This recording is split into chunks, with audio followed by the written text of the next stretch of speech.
Hello everyone.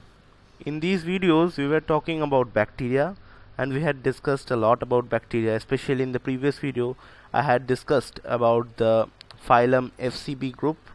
Okay, so you can check out the previous video, but in this video we are going to discuss something very new.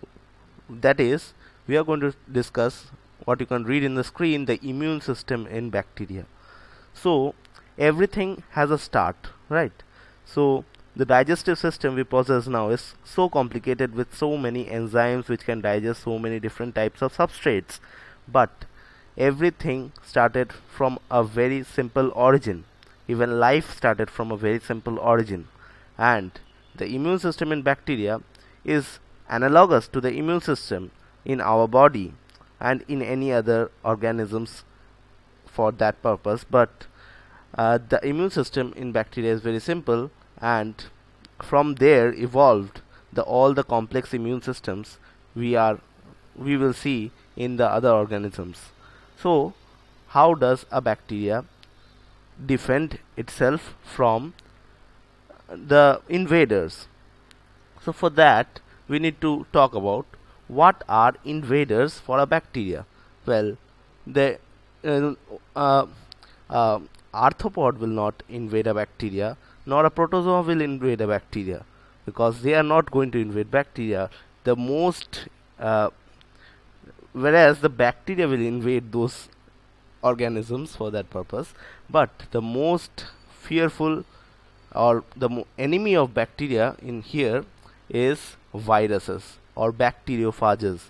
So bacteriophages are viruses which can invade bacteria. Okay, so let me write it over here. The important point is that bacteriophages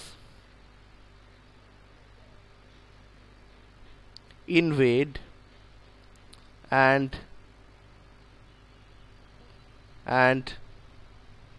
kill bacteria. Okay, they don't actually kill it, they are actually invading for their replication purposes, but it turns out that for when they are doing that, when they are replicating themselves, the bacteria is not going to survive, because for that purposes the things they do to replicate themselves inside the bacteria are actually catastrophic for the bacteria.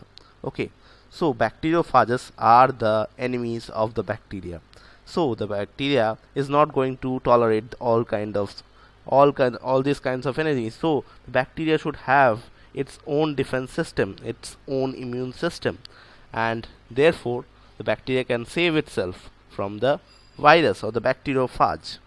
Okay, so for knowing how the bacteria saves itself from the bacteriophages, we need to know how the bacteriophage comes and attacks the bacteria, and how it destroys the bacteria. So we need to know that. For that I have already done videos on the Lytic and Lysogenic cycles.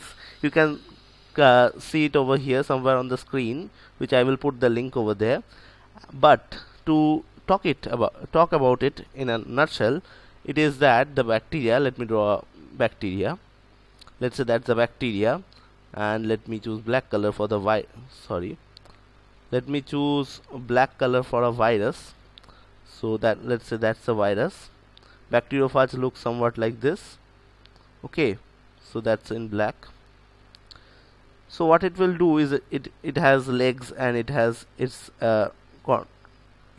neck region, which is a contractile region. It has legs like that, but that's not our matter of purpose. But what it will do is that it will insert its genetic material into the bacteria, and the bacteria will have its own genetic material, obviously.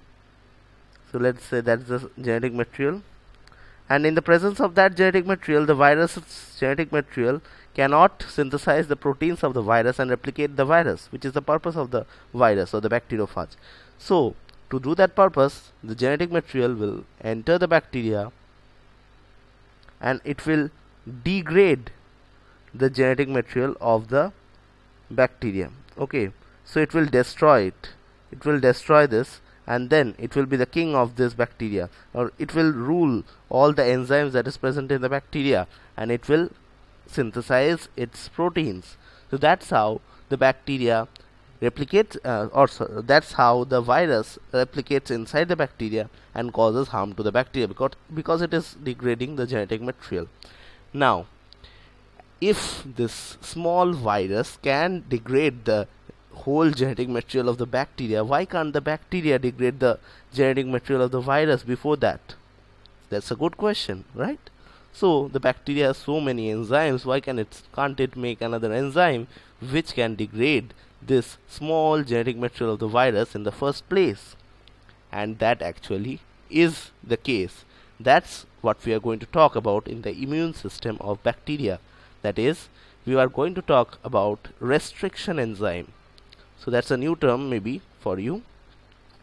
Restriction enzymes. Enzymes.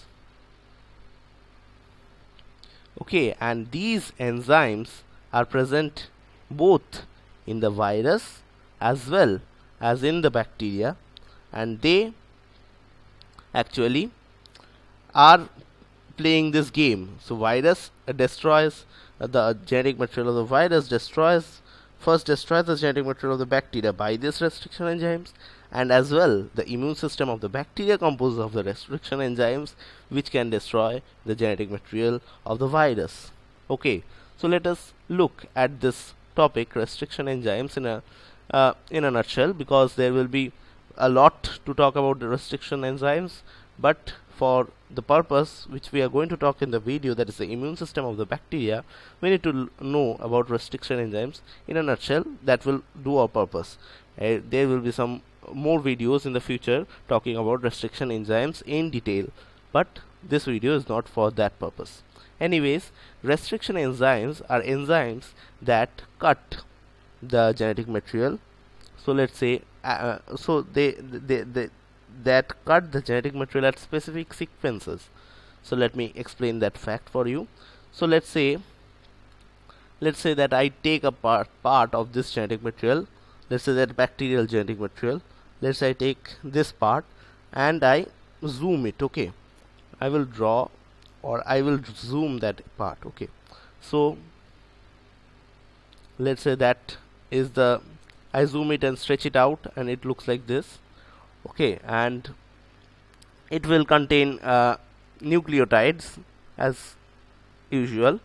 So let's say it contains a sequence that guanine, adenine,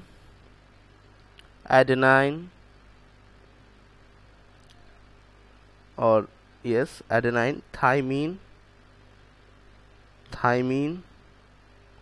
cytosine. So one strand of it contains this one. So what you will learn over here is that it is a palindromic sequence. So if we draw the other strand, as it is a DNA, it will contain two strands. Okay, if we draw this other strands which is paired, so it will be paired by the base pairing rules, that is cytosine always binds with guanine.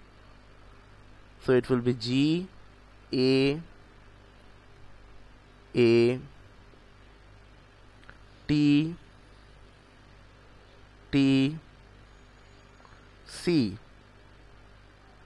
Okay, so as you can notice over here, that what's a palindromic sequence? A palindromic sequence is that what you read from one direction, in one strand is the same that you get from the other direction on the other strand. Sorry for the noise, a car just went past. I cannot do anything for that anyways. So what I was talking about is that the palindromic sequence is what you read from one direction in one strand is the same what you read from the other direction in the other strand. Okay, so you read GAATTC over here and GAATTC over here from the other direction. I think you have got the general idea. And one fun example is that Malayalam. Malayalam is a word that spells the same from both the directions, although there is no strandedness for Malayalam. So leave that. So that's a palindromic sequence, and the restriction enzyme is an enzyme. As you know about enzymes, they catalyze something, and restriction enzyme is an enzyme that recognizes this palindromic sequence. So there can be variety of such palindromic sequence, right? So each recognition restriction enzymes can recognize that their uh, particular palindromic sequence. So that's how they function. And then what will it do after it recognizes? It will actually cut over here somewhere, or the area where it recognizes, it will cut some base pair after or near somewhere. So how it will cut? So if a restriction enzyme recognizes this area, then it can cut over here from this place in this strand and this place in this strand, or it might recognize this area and it may cut nearby from this place and this place in the nearby strands. Okay, so the main point over here is that it will cut the genetic material, and that's the main thing to note over here. So now these enzymes are the proteins, obviously, and if they are proteins, then these proteins can be synthesized by specific genes in the bacterial genetic material, and once they are synthesized, they will kill any such foreign genetic material, and they will cleave it like that, and then it is not able to function, or it is not able to affect this bacteria at all. So the bacteria is safe, right? The bacteria is safe. So that's how they function, but it is not that simple.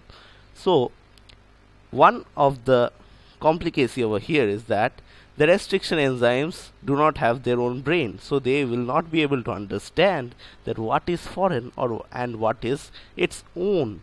So the restriction enzyme just sees this palindromic sequence and cuts it. So if there is a if there is a probability that the palindromic sequence can be present in this genetic material, then there is a high probability that the palindromic sequence will be present in this large genetic material, because there is a high probability, because that is a larger genetic material, and there can be somewhere this palindromic sequence is present. So the restriction enzyme may just go and then cut the bacteria's own genetic material, right? Okay, so if that's the case, then how can the bacteria save itself? The bacteria is just cutting its own genetic material, and that's where comes the function of another enzyme, which is very much linked with this restriction enzyme, that is the genetic material modification enzymes.